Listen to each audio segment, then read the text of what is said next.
Today I'm going to give you the 10 most common reasons people don't invest in what looks on the surface to be a really good cannabis business. And I offer these as help because if you can address them head on, you dramatically improve your chances of securing financing. So you're going to want to check this out.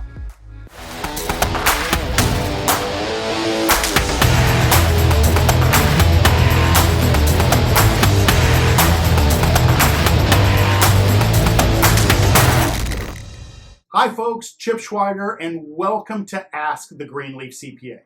So if you're going to start or scale your legal cannabis business, you've got to have funding. Being a cannabis entrepreneur is tough. It often takes years of hard work, long hours, and getting comfortable with rejection to become successful. A lot of entrepreneurs give up or fail for other reasons, like running out of money. In fact, according to Forbes magazine, many businesses fail because they simply cannot raise the right kind of funding at the right time, at the right valuation. They use too much of their own money or way too much money from friends and family, which becomes a distraction every time a friend or family member asks about how the company and their investment is doing. Cannabis entrepreneurs, like other entrepreneurs, also don't appreciate how much money it takes to meet milestones, which brings us back to money and to investments in your cannabis business. And if you've ever heard no in anything, it really hurts, right? Well, today we're going to flip the script and use that pain as clues to find out why there's a lack of interest on the part of investors. And if you're new to this channel, go ahead and hit that subscribe button and click the bell so you'll always be the first to get my tips and tricks. So look, no matter what stage your cannabis business is in, you're probably going to need some investment dollars. So here's the 10 most common reasons people don't invest in what looks on the surface to be a good cannabis business.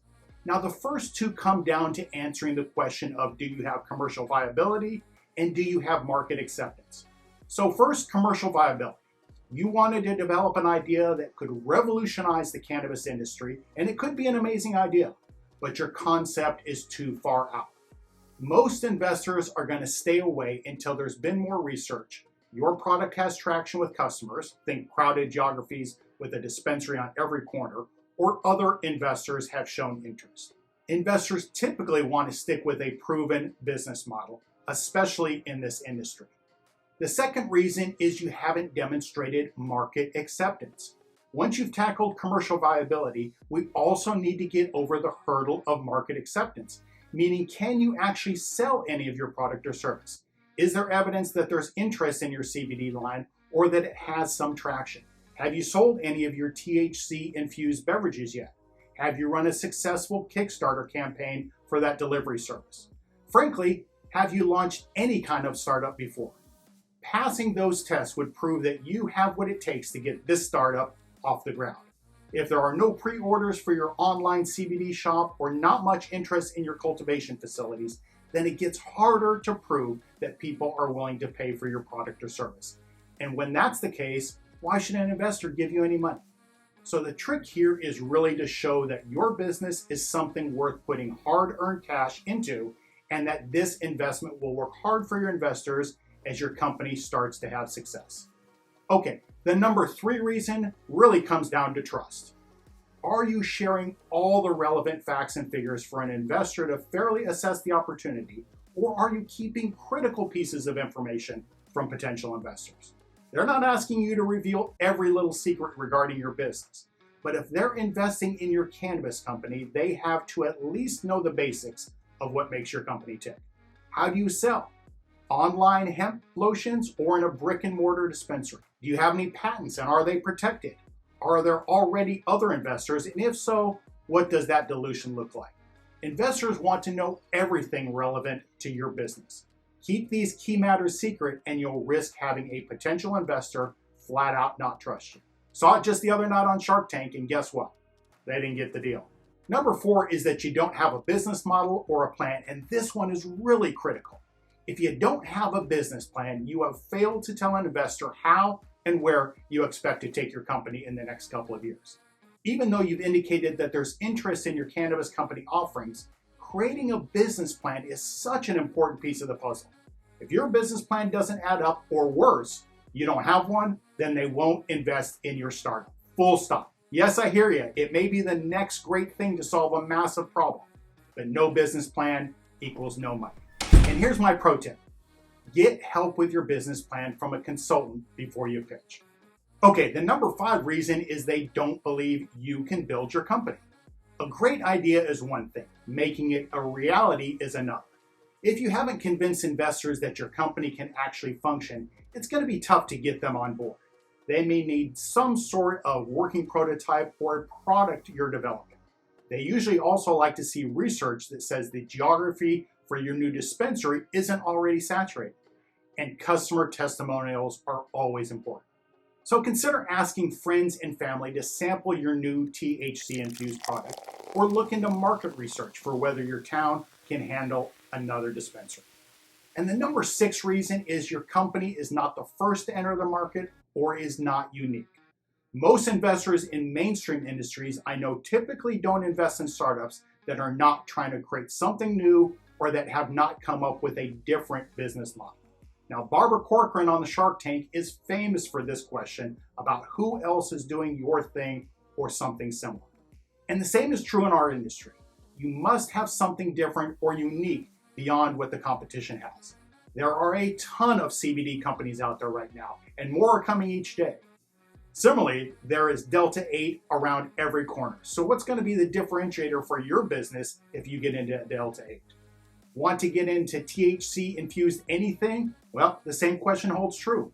What's going to make yours different? You need to be able to answer this question to potential investors, but the differentiator doesn't have to be complicated. There's a lot of talk right now about THC benchmarks, so that's a place to look, or perhaps enter a new state that just opened up to medical or recreational cannabis. The number 7 reason is the founder or CEO is uncoachable. If you're not willing to listen to advice or suggestions and becomes defensive when someone criticizes an element of your business, investors probably aren't going to be very interested in working with you. This is a partnership, and at the best, the core ones have likability at their core. Just the other night, again on Shark Tank, several founders came to a pitch, and Robert Herkovic made one suggestion, just one suggestion. They became offended.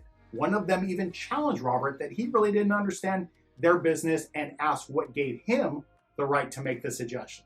Well, he picked up his toys and uttered those famous words, "I'm out." It made for great television, but they didn't get the deal, and their company is now out of business. The number 8 reason is your startup costs too much money. You may think your new cannabis company is worth $10 million, but investors price deal on earnings and margins and projections of customer sales and signed committed purchase orders. Yes, figuring out the value of a cannabis startup can be a challenge. And yes, the value should be based on past accomplishments and the company's potential. But there's got to be some anchor there to reality. And if investors feel like their startup is being assessed at a value that's too expensive, they may just look elsewhere for another investment opportunity. The number 9 reason is they're just simply not the right investor. And I call this the "it's not you, it's me" phenomenon. Essentially, your company is not operating in an area of expertise, or they are currently oversubscribed in a particular vertical, say extraction businesses. Just like a doctor might have specialty, so do investors. Usually in every episode, 1 or 2 sharks of Shark Tank will say how impressed they are with the idea being pitched, but admitted they just don't know enough about the niche to help. Do some research ahead of time to locate the investors who are involved in your vertical or who have experience with vertically integrated operation, if that's the direction you're headed. And here's my second pro tip. Seek out canna-friendly investors only. Don't waste time with the other ones. And the number 10 reason is there aren't any other investors.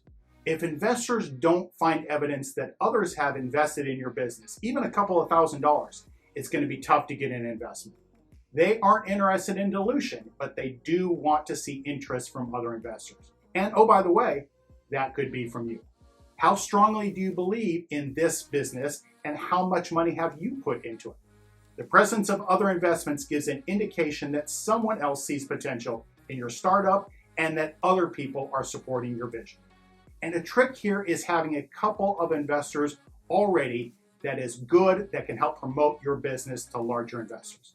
So there you have it, the 10 official list of the top 10 reasons investors are likely to take a pass at investing in your cannabis business. Give them a review and role play responses before you go into your next pitch. And if you're not more successful with these tips, you'll at least feel more comfortable because you're better equipped and you'll get them next time. This is one of the biggest moments in your cannabis business's life. It makes sense to take it seriously, so don't wing it. If you've enjoyed today's episode, please give us a like. And if you'd like to see more, hit that subscribe button. And if you do want to learn more about anything we talked about today, you can also check out my website at www.thegreenleafcpa.com. And if there is something that you're stuck on in your cannabis business, go ahead and drop a comment down below.